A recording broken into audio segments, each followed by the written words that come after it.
کہ یہاں اس آیت میں نا اللہ نے شرط رکھ دی ہے کہ خوشی کون منائے. اس طرف توجہ نہیں جاتی, میں صرف توجہ دلا رہا ہوں. اس آیت میں رب نے شرط رکھ دی ہے کہ خوشی کون منائے.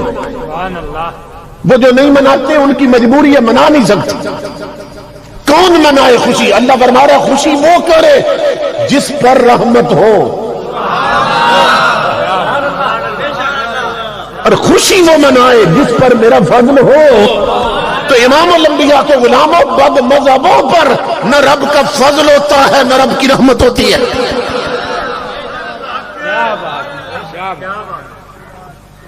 سمجھ رہے ہیں؟ تو ان کی بھی مجبوری ہے, وہ نہیں منا سکتے. جن پر فضل اور رحمت نہیں ہوتی وہ مجتہد ہو کر بھی, شیخ القرآن شیخ الحدیث ہو کے بھی نہیں مناتے ہیں. جن پر فضل نہیں ہوتا ہے کیونکہ بد مذہب ہوتے ہیں, اور جن پر رب کا فضل ہوتا ہے وہ ٹانگے والا بھی مناتا ہے, وہ ریڑی والا بھی مناتا ہے.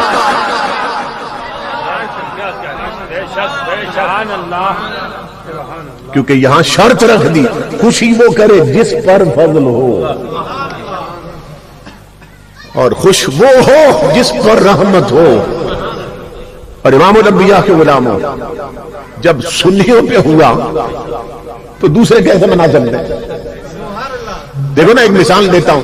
پڑوسی کے گھر میں بچہ پیدا ہو, بیٹا پیدا ہو کسی پڑوسی کے, وہ آپ کے دروازے پہ دستک دے اور آپ کو کہے کہ میرا بیٹا پیدا ہوا, تو نے لڈو ہی نہیں بانٹے, تو عجیب آدمی ہے, میرا بیٹا پیدا ہوا تو نے مٹھائی نہیں بانٹی. آپ کیا کہیں گے؟ آپ کہیں گے عقل کا علاج کرا بھائی. وہ آنے والا کچھ تیرا لگتا ہے, میرا کیا لگتا ہے کہ تو میں خوشی مناؤں. وہ جو بیٹا پیدا ہوا وہ تیرا بیٹا ہے نا, وہ تیرا لگتا ہے, میں کیوں خوشی مناؤں. تو امام الانبیاء کے غلاموں ثابت ہوا آنے والے کی خوشی وہ کرتا ہے, آنے والا جس کا کچھ لگتا ہے. تو جن کا لگتا ہے وہی منا رہے ہیں.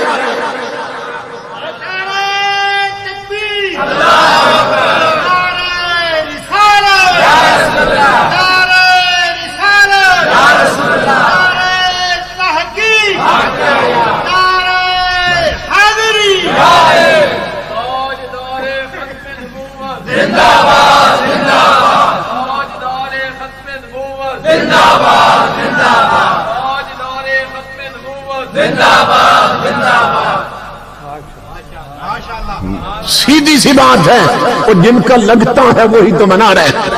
ہم منا کر بتا رہے آج کے دن سنیوں کی جان آ گئی, ہمارا ایمان آ گیا,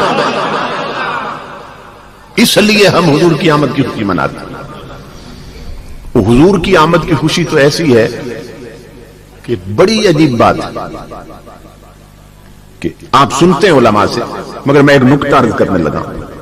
یہ ہے کہ حضور صلی اللہ علیہ وسلم اللہ کے حبیب ہیں, اور اللہ نے احسان جتلایا کہ میں نے اپنا حبیب تمہیں دے دیا. احسان جتلایا اللہ نے کہ کوئی یار نہیں دیتا کسی کو, میں نے اپنا حبیب تمہیں دے دیا. لقد من اللہ علی المومنین, اللہ نے مومنوں پر احسان کیا, حبیب اپنا انہیں دے دیا. لیکن عجیب بات یہ ہے کہ اللہ پاک اپنا حبیب ہمیں دے کرنا خوشی خود منا رہا ہے. اگر آپ حضرت سے پوچھیں, سوال کریں کسی عالم سے, بھئی بتاؤ کہ سب سے پہلے حضور پہ درود کس نے بھیجا ہے, اور سب سے پہلے حضور کا میلاد کس نے منایا, تو سوال دو ہیں مگر جواب ایک ہی ہے, کیا اللہ نے. سب سے پہلے اپنے حبیب پہ درود سلام اللہ نے بھیجا, اور سب سے پہلے اپنے یار کا میلاد بھی خود اللہ نے منایا. تو یہ بڑی عجیب بات ہے, اس لیے کہ پیارا پا کے تو خوشی منائی جاتی ہے. کوئی پیاری شے مل جائے وہ پا کے تو خوشی منائی جاتی ہے, دے کر نہیں منائی جاتی.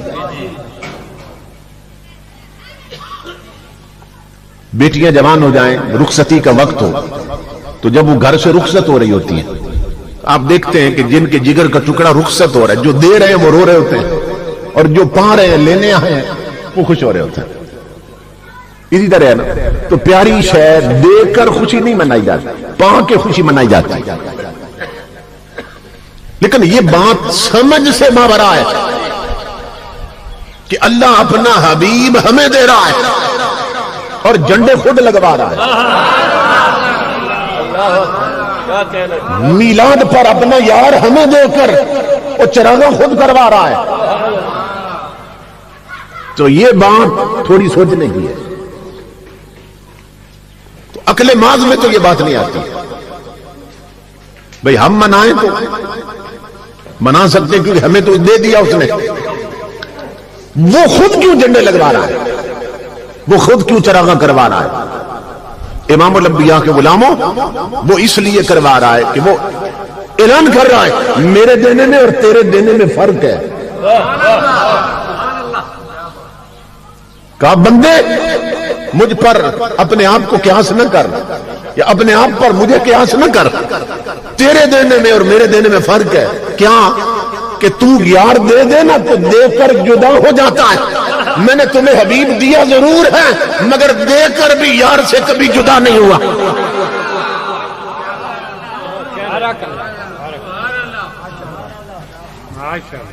معیت نہیں بدلی ہے، قربت نہیں بدلی ہے، یار کا قرب اور سنگت نہیں بدلی ہے. تمہیں دیا ضرور ہے، تم شاید دے دو نا تو جدا ہو جاتے ہو شاید سے. میں نے یار دیا تو ضرور ہے مگر دے کر بھی جدا نہیں ہوا. ہاں فرق صرف اتنے پڑا ہے کہ بات کا انداز بدل گیا. جب تک محبوب تمہیں نہیں دیا تھا نا تو حال یہ تھا جہاں خدا تھا وہاں مصطفیٰ رہتا تھا. جب تک تمہیں حبیب نہیں دیا تھا تو حضور کہاں تھے؟ جہاں خدا تھا وہاں مصطفیٰ ملتے تھے. تو فرمایا اب منظر بدل گیا ہے، صرف بات کا انداز بدل دو. جب سے حبیب تمہیں دے دیا اب کیا ہے؟ اب جہاں مصطفیٰ ہے وہیں خدا ملتا ہے.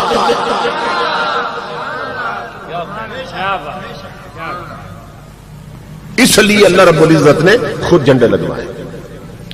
محبوب ہمیں دے کر اللہ نے خود چراغاں کروایا. اب یہ حضور کی امی جان بیان کرتی ہیں اور وہ عورتیں جو اس وقت حجرے میں موجود تھیں. یہ درجنوں کتابیں ہیں جن میں یہ روایتیں لکھی ہیں. امام جلال الدین سیوطی نے، شیخ محقق نے،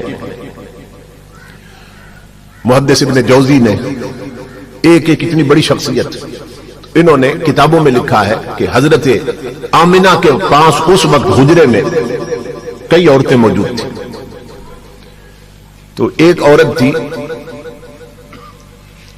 حضرت عثمان بن ابی العاص کی والدہ محترمہ، وہ بھی خدمت کے لیے موجود تھی.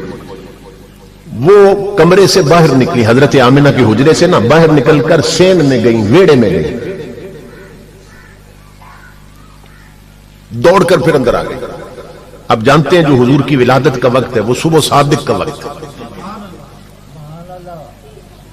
فجر کا وقت، صبح صادق کا وقت. وہ سین میں گئی، دوڑ کر پھر اندر آ گئی، ڈری ہوئی لگتی تھی. تو اندر جو عورتیں تھیں انہوں نے پوچھا عثمان کی ماں تو بھاگ کے اندر کیوں آ گئی؟ ڈری ہوئی خوف زدہ لگتی ہے. اب جو انہوں نے فرمایا نا میں وہ آپ کو سنانے لگا. وہ فرمانے لگی مکے کی عورتوں مجھے یہ نہیں معلوم کہ کیا ہونے والا ہے مگر میں نے آمنہ کے بیڑے میں عجیب منظر دیکھا. فجعلت انظر الى النجوم تدلا، کہ وہ ستارے جو آج تک آسمانوں پر چمکتے تھے آج آمنہ کی دیواروں پہ چمک رہے ہیں.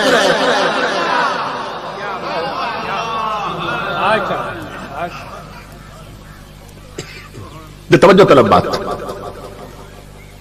کہ وہ ستارے جو آج تک آسمانوں پہ چمکتے تھے آج وہ آمنہ کے گھر پہ اترے ہوئے، دیواروں پہ چمک رہے. اور لخشی تو میں ڈر گئی، کیوں؟ اتنے قریب آئے ہوئے ہیں کہ میرے اوپر نہ گر جائیں، میں اندر بھاگ آئی ہوں. امام الانبیاء کے غلاموں میرا سوال یہ ہے، یہ ستارے آج تک اتنے نیچے نہیں آئے، آج کیوں آئے تھے؟ اس کے سوا کوئی جواب نہیں بنتا کہ یہ میلاد مصطفیٰ کی خوشی میں آئے تھے. اللہ کو معلوم تھا ایک وقت آئے گا یار کے غلام یار کے میلاد کی خوشی میں نا گھروں پہ چراغاں کریں گے، لائٹیں لگائیں گے دیواروں پر. تو فرمایا وہ لوگ کہیں گے یہ کہاں سے ثابت؟ تو اللہ فرما رہا ہے یار کا پہلا چراغاں میں خود کروا رہا ہوں، تاکہ دنیا کو پتہ چل جائے مصطفیٰ کی آمد کی خوشی میں چراغاں کرنا یہ شرک و بدعت نہیں، یہ اللہ کی اپنی سنت. تو پہلا چراغاں اللہ نے خود کروایا حضور کے میلاد کا. اچھا عجیب بات، آج سائنس نے اتنی ترقی کر لی ہے کہ سائنس یہ بتاتی ہے اور سائنسدان یہ بتاتے ہیں کہ ایک ستارہ جو ہے نا، ایک ستارہ وہ اتنا بڑا ہے کہ اگر وہ زمین پر آ جائے نا تو پوری زمین پر ڈھکن چڑھ جائے گا، ڈھکن چڑھ جائے گا. ایک ستارہ اتنا بڑا ہے، یعنی پوری زمین سے بڑا ہے ایک ستارہ. اب مجھے بتائیے کہ جب ایک ستارہ پوری زمین سے بھی بڑا ہے تو حضرت آمنہ کے گھر سے کتنا بڑا ہوگا؟ لیکن عثمان بن ابی العاص کی والدہ کیا کہتی ہیں؟ یہ نہیں کہتی ہیں ایک ستارہ دیکھا تھا، فجعلت انظر الی النجوم، نجم کی جمع ہے نجوم، کہتی ہیں ایک ستارہ نہیں دیکھا تھا، آمنہ کی دیواروں پر ڈھیر سارے ستارے دیکھے تھے، بہت سے ستارے دیکھے تھے. تو سائنس تو یہ بتا رہی ہے ایک ستارہ اتنا بڑا ہے کہ پوری زمین کے لیے کافی ہو جائے، ڈھکن چڑھ جائے پوری زمین. لیکن وہ دیکھنے والی خاتون کہہ رہی ہے ایک نہیں دیکھا تھا، کئی آئے ہوئے تھے دیواروں پر. تو سوال یہ ہے جب اتنے بڑے تھے تو پھر اتنے آئے کیسے؟ جب ایک بھی اتنا بڑا ہے کہ پوری زمین کو کافی ہو جائے تو اتنے پھر دیواریں آمنہ پر کیسے آئے تھے؟ امام الانبیاء کے غلاموں جو نقطہ سمجھانا چاہتا ہوں وہ یہ ہے، اللہ بتانا چاہتا ہے ستارے بے شک اتنے ہی بڑے ہیں کہ ایک ستارہ پوری زمین سے بڑا ہے، لیکن میں نے ستاروں کو حکم دیا تھا کہ اپنے گھر میں رہو تو جتنے بڑے ہو اتنے ہی بڑے بن کے رہو، لیکن جب یار کی چوکھٹ پہ اترو نا تو پھر بڑے بن کے نہیں چھوٹے بن کے جاؤ. نعرہ تکبیر، نعرہ رسالت.